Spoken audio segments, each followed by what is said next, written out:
Hi guys, in this episode of the Clone Wars, we'll talk about Burmester 933 Mark II clone amplifier produced by Breeze Audio, called also BrzHiFi. Yes, the original amplifier was produced between 1996 and 2004, and it was a pure power amplifier with balanced XLR inputs only. This clone is based on the internal structure and on the principles and diagrams of original amplifier. However, it has additional volume control here, and it's using single-ended inputs. It doesn't have any balanced inputs whatsoever. The specifications. This is basing on X amp build architecture. It's using DC coupling, so we'll see some operational amplifiers inside. The power output specification on paper is 70 watts into 8 ohms and 120 watts into 4 ohms. But the store also provides additional information that the actual measured power output was almost 150 watts for 4 ohms. So that's quite nice. I got this clone because of the numbers and branding. But the numbers that made me think about it were three things. The first one, damping factor. It has a huge damping factor because according to the data it's 3000. So the damping factor for this amplifier is 3000. That means that the theory says that it should be able to stop the membranes of your speakers in place. Another interesting number is total harmonic distortion.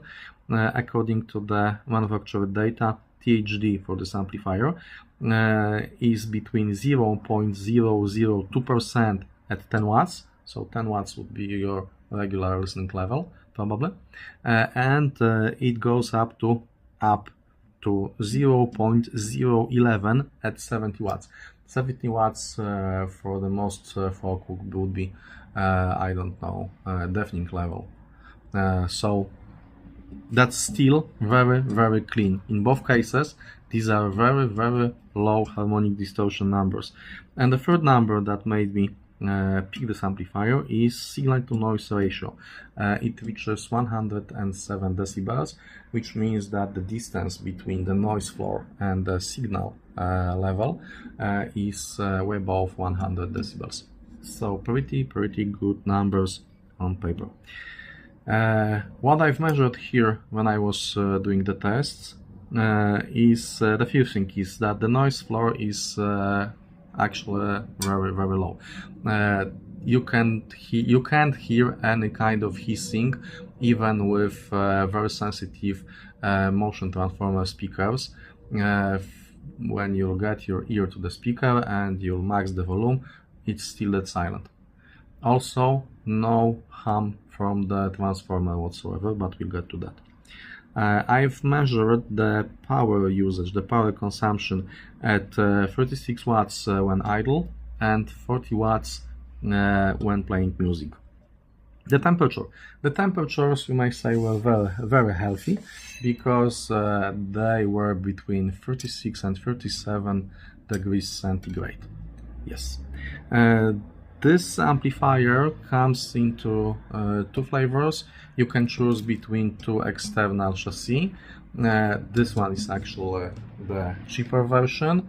I got it for $250, shipping excluded, and shipping was about $50, I think, shipping to Europe. So all in all, $300 for this version. The more expensive version uses CNC machined chassis, also made from aluminium, but the other version looks almost exactly like the Musical Fidelity A1 clone that I reviewed. So I like the look of this particular chassis better, and I didn't want to have two amplifiers looking almost exactly the same. So the fact that this actually is cheaper was additional bonus for me. Fred from Werkstatt, Speaker Werkstatt, German YouTuber Fred from Speaker Werkstatt has a short review of this more expensive version, so you can take a look at the more expensive chassis, and you also will be able to take a peek inside of this amplifier. There is one difference between this unit and the one that he got.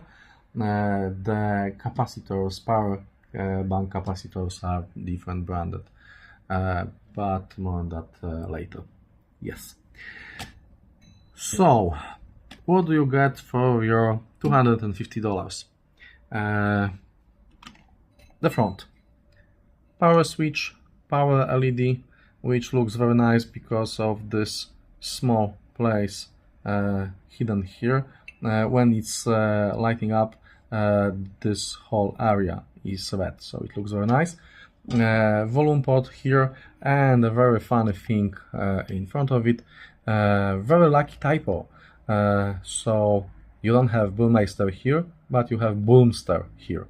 Burmester 933 HiFi amplifier. Yes, on the backs we have solid aluminum fins, very good. And in the back we have speaker tabs, quite good looking and solid speaker tabs that will accept bell wire, spade and banana connectors.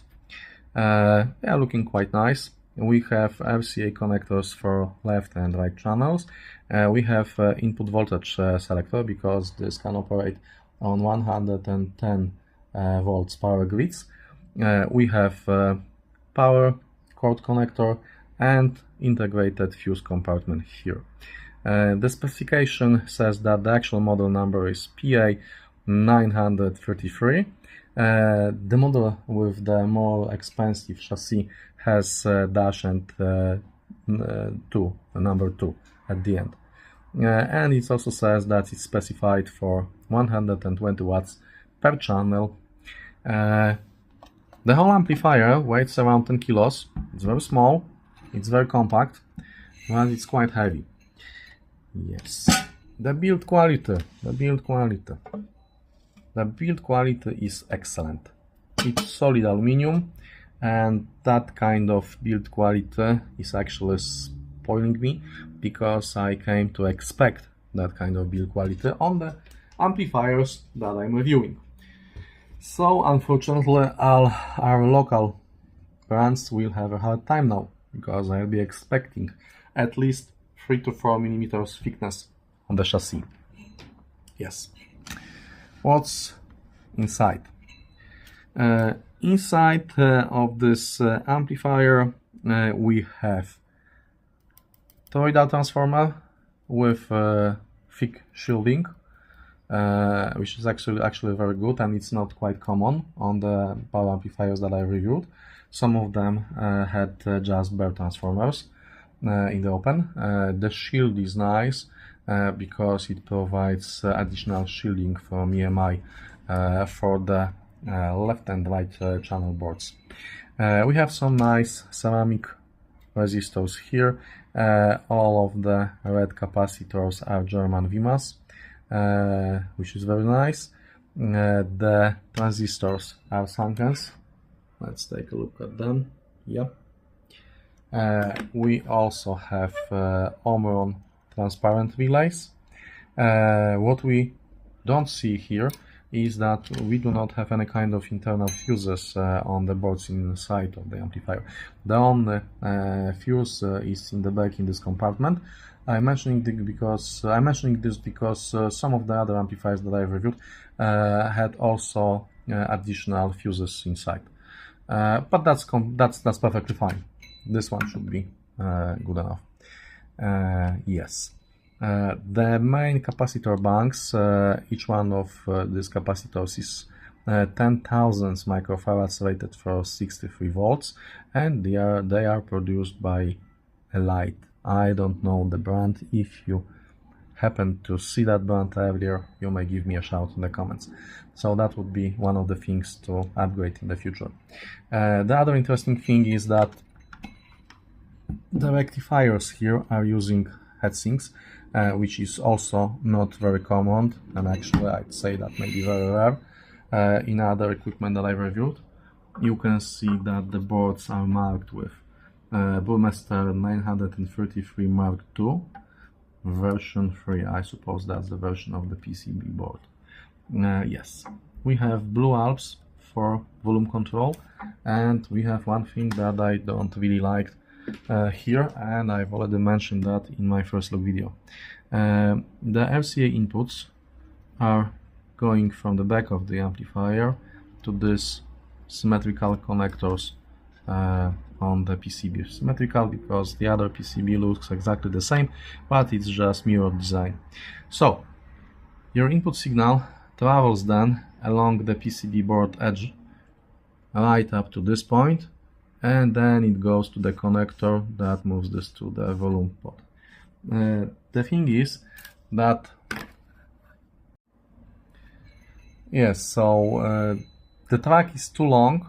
I don't like that idea, and since I'm planning to bypass the volume pot anyway, I'll be making a cable that will be running straight from RCA input, some kind of good quality shielded cable. I don't know, from Mogami, maybe some kind of microphone cable from Kanare or Sommer, and the cable will be running from the RCA straight to the board. You have marked right input and ground points here, and left input and ground points here. So I'll probably use a separate cable for that in order to be able to get back to the stock connection set.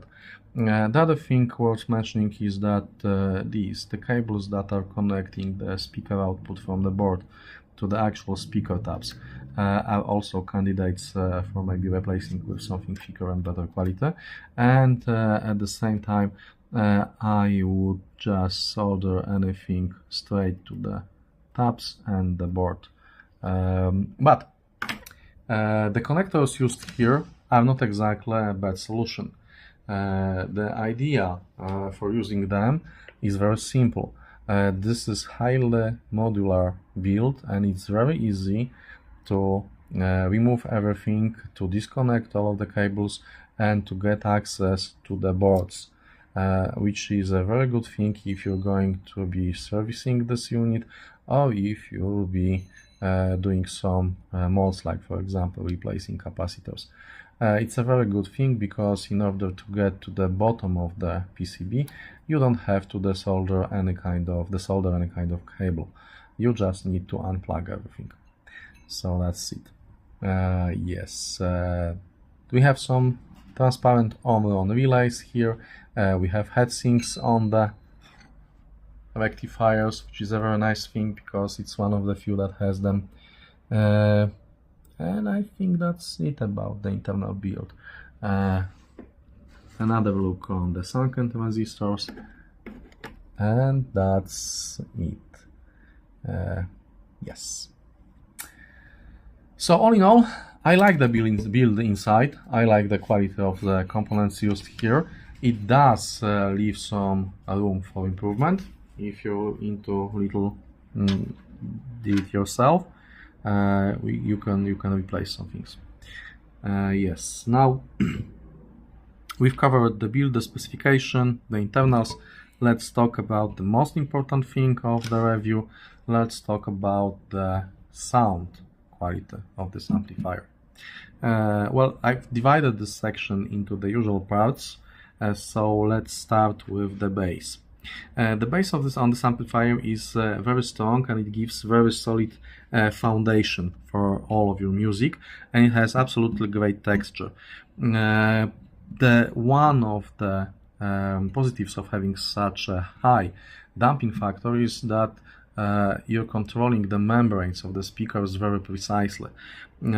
So this translates into very involving sound, into very involving bass, that makes you track everything that's happening down below. All of the bass guitar lines, all of the bass textures present there are absolutely splendid. The bass doesn't hold back. It's very strong. It fills the whole room with the bass, but it's not the thick, muddy type of bass. It gives the solid foundation and it's just everywhere. So yeah, I absolutely love the bass on this amplifier. The important thing to note here, I think this is the first time that I'm noting this in a review of any of power amplifiers that I got so far, is that this bass is a very rhythmic one. It makes you tap your foot. It kinda reminds me in this regard 9 units that I had in my time. I had 9 Unity Qts, 2 versions of Unity Qt, and I had one of smaller 9 knob power amplifiers. And this amplifier also has this quality. I'm not saying that the other ones were not rhythmic, but this one will make you tap your foot to almost everything, including some classical music. The great example for that would be Top C. Top C is so rhythmic here that you involuntarily will use your hands or your feet to tap to the rhythm.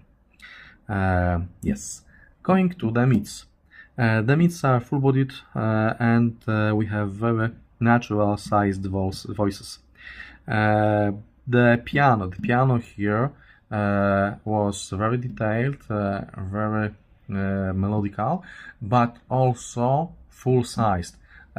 You didn't have that idea that the sound of the piano comes from some point in space, but you actually, listening to this amplifier, you actually feel like the piano is a big instrument and you can actually hear the size of this instrument.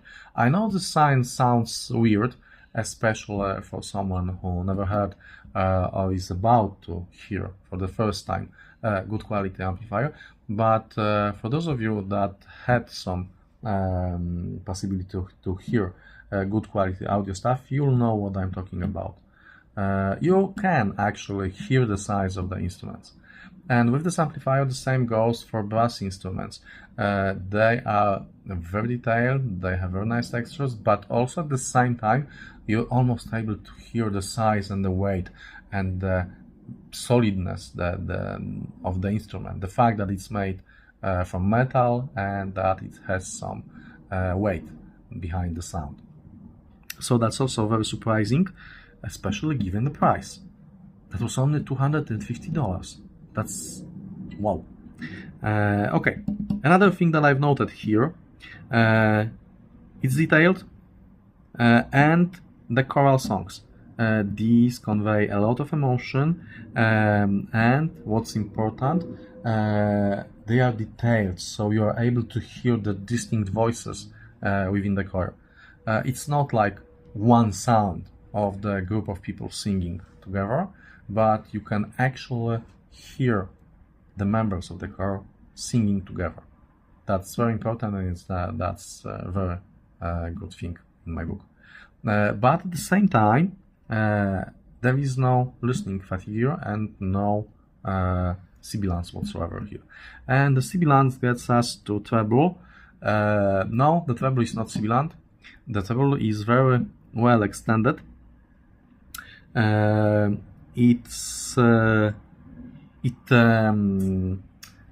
the beginning, when I started my session, I thought that treble is a little bit dry, but then I realized that I didn't let the amplifier to get warm, and I waited for like 10 and 15 minutes and the treble was perfectly fine. So the thing to note here, and I repeat that at the end of the review, is that this amplifier sounds best after something like 15 minutes of warm-up.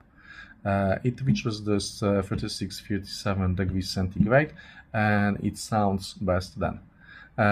So, very extended, very transparent treble, maybe they could use a little bit more of the top and air, but that's just a small amount, and this may come from the two things. The first one is that I'm an electrostat guy, so I love plenty of air at the top end. And the second thing is that since you're hearing the instruments with their full sizes, this means that maybe I'm perceiving the sound. How to say that? How should I word that? If the sizes of the instruments are bigger, then the spaces between them will be a little smaller. So maybe that's something that I'm perceiving, and that would actually translate into a very good trait of this amplifier. So anyway, the treble, extended, good, precise, detailed, no listening fatigue, no sibilance whatsoever. And one thing to note here, it's very delicate and musical. The cymbals on Dance of the Witches by John Williams were absolutely stunning. Yeah. I think I make a video on the tracks that I'm using for test purposes. So anyway, Dance of the Witches is one of them, and the cymbals in that song were absolutely great with that amplifier. Moving on to the detail, closing the treble section and moving to the detail. The treble is very good and very precise, but this is the type of the detail that's not in your face. The amplifier doesn't push detailed information in your face, and it's not forcing you to focus on the details. But at the same time, everything is still there. You can focus on a single instrument, you can focus on a single voice, and get all of the detailed information that's hidden in the track. So that's very good in my opinion, because it's musical, it's not analytical, but at the same time, all of the detailed information, all of the analytical side of the music is still present there. So that's a very good point here. I love the details on that one. And the detail, sorry, my problems. The detail moves us towards scene and imaging. This amplifier has a very good center image. The instruments, as I said, are full-sized. The stereo imaging is also very precise.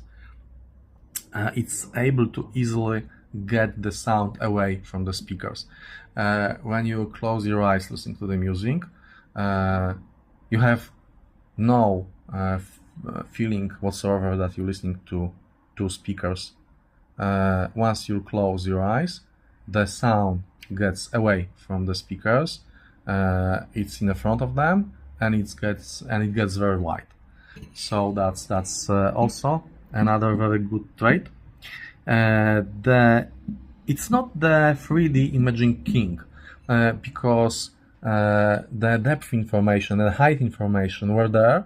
They were not as on the same level as in best amplifiers that I've tested so far, but they were nevertheless very good.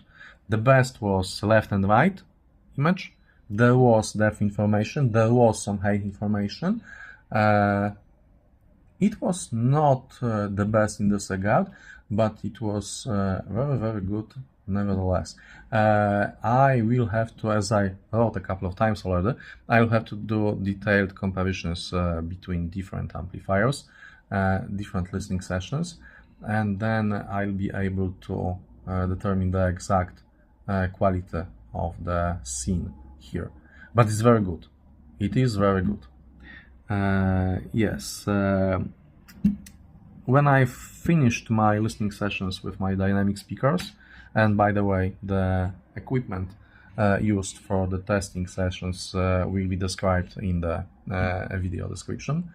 The detailed information will be provided there.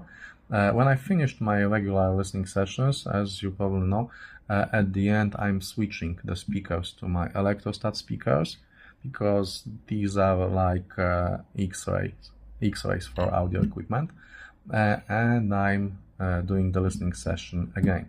I'm checking what's changed with my Martin logans, because they reveal everything. And in this case, I have just a few notes. The first one about imaging. Yes, imaging for the depth and height could be a little better. But what's interesting is the fact that the separation between instruments was excellent. So, very good stereo information, a little less information on the depth and on the height, but at the same time, the very precise information on the separation. So, the instruments and the sounds were not blending together, but they were very clearly separated. And that was very nice thing. Yes. One more thing that maybe should be obvious by now. This amplifier was able to properly drive my electrostats, and that's not something very common. These are a very difficult load because they don't have a very high sensitivity, and they have 90 decibels, and the biggest problem is that they present a difficult load because the treble, the top end in region of 20 kHz, makes them go to as low as 1.5 ohms, 1.2 ohms, which means that it's very hard for most of the amplifier to give proper AV treble extension with electrostats. And this little powerful beast could do that. The treble was absolutely very good. The extension was proper, the detail was there, the airiness was there. So yeah, small but powerful. Yes. And this arrives us to the last part of the review, my loose thoughts and the summary. Loose thoughts, as usual, I have different things that I've noted during listening sessions that do not exactly fall into previously described categories. So, the first thing, this amplifier I think may be a bit of on the darker side because of the bass. I said the bass is everywhere. So it's not light and airy, there's no fairies flying around. It's a little bit on the darker side, but not exactly warmer side. And I like that. I really like that. It was a very nice pairing with my electrostats. Yes, another thing that I've noted is that the bass was absolutely stunning. Yes, the dynamic swings were also absolutely stunning.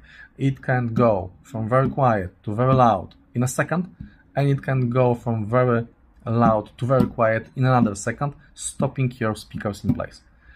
Once again, high damping factor. Yes, the good sense of rhythm and feeling of power. That's something that you'll get when you're listening to this particular device. For example, for being powerful and the rhythm, London Philharmonic Orchestra made a set of recordings with computer games music, and listen to Call of Duty Modern Warfare main theme from that set of recordings. By the way, I highly recommend the whole CD. These rhythmic qualities, as I said, are reminding me of names. It's a fun amp that makes you wanna go louder and louder, and that's actually true. During my listening sessions, my wife shouted to me that there are other people living in other apartments, so maybe I should tune the volume down, because it makes you wanna go louder. You want to feel the earth tremble. The bass is so good here. And it was fun, until I had to lower the volume. But once in a while, yeah. Okay, as I said, it needs about 15 to 20 minutes to sound best. So that's an interesting thing. Most of the solid state amplifiers do improve their sound after a while, but it's quite short. This one, yeah, 15 to 20 minutes. One thing worth noting here is that if you're following my channel, I've already reviewed a couple of power amplifiers. This one is different. This one is really different. It has a very interesting signature, a signature that I loved. It's very fun, it's very powerful, but it is different. You always ask me which one is better, and I always say at this level the competition is so close that it's not about who is better, because there is no one single amplifier that is worse. They are different flavors. They differ in the way they present the sound, so you should get one that will be maybe not up to your standards, but that will fit your particular listening habits the best. So anyway, this one is so good, and it's so fun, and it's so different that regardless of the outcome of my quest to get the best amplifier for my electrostats, this one stays in my collection. It's so good, it's so small, and it's so powerful that I want to have it. It needs to stay with me. If I would have to coin the slogan to market this thing, I would say that this is a small box of condensed power and fun. That's also something that I noted here. For those of you that would like to mod this amplifier, maybe a little, like me, one parting thought on modding is that there is a modding potential here, the wires, maybe the capacitors, etc. But yes, I will change the wires. Yes, I will bypass the pots, but I'm really afraid to touch anything else, including caps, not because I break something, but because I really do like the sound quality, and I am afraid that if I use some better parts, I will destroy this delicate state, this delicate harmony between bass and treble here. I've also noted that some of the capacitors on the board, like these ones, have higher values than the descriptions on the boards. I've asked about that, Boris, I've contacted the manufacturer about that, and once I have the explanation for that, I'll let you know. I'm mentioning this now because there are usually two cases for such situation. The first one is when you're changing the values of elements on the board because your listening sessions say that you should slightly change them. The second one is when you're having the available stock of components and you're replacing capacitors with the next closest value because you don't have the particular value in your stock, and it doesn't change the sound signature. Nevertheless, I've asked Breeze about that, and I'll post answer in the description of the video. But for now, seriously guys, I'm quite terrified to change anything here, except the wires here, yeah, because the wires will not affect the sound that much, and the changing wires here will not affect the sound in any kind of negative way. This input signals bypassing the volume pot, that's nothing. It will improve the sound, but everything else I am afraid to touch it. Okay, one liner, one summary for the end of the sound quality part. For the money, it's absolutely no-brainer. Don't think about that. Don't wonder if you should get one or not, if you're a bass lover or not. Just buy one for $250 and compare it to your other amplifiers. It's so different and so fun and so powerful and precise at the same time that it should be a part of everyone's collection. And one more thing. This was my first contact with Burmester clones. You're probably aware that there are two available to others available on the AliExpress. The first one is Burmester 909 and the second one is Burmester 956. And this little guy made me very seriously wonder about getting the other two. It is so good that I really want to hear the bigger and more expensive brothers of this amplifier. So, I hope you enjoyed this video. Stay tuned for other videos. I have quite large collection of the stuff that I wanted to show you. Here we have another set of preamps and hood amplifier that are burning in right now. I'll be getting back to my cable reviews. Yes, you see fake Nordost Valhalla 2 getting burned in there. If you have any questions, feel free to ask them in the comments. I'm trying to answer all of the questions and all of the comments, usually once or twice per day, so you shouldn't wait very long. If you like that video and if you feel like you'd like to buy me a beer, I'm a beer guy and you can do that using supers or donations or whatsoever. I'm doing to your health. Yeah, stay tuned for other videos that will be coming soon. Have a nice day, guys. Bye.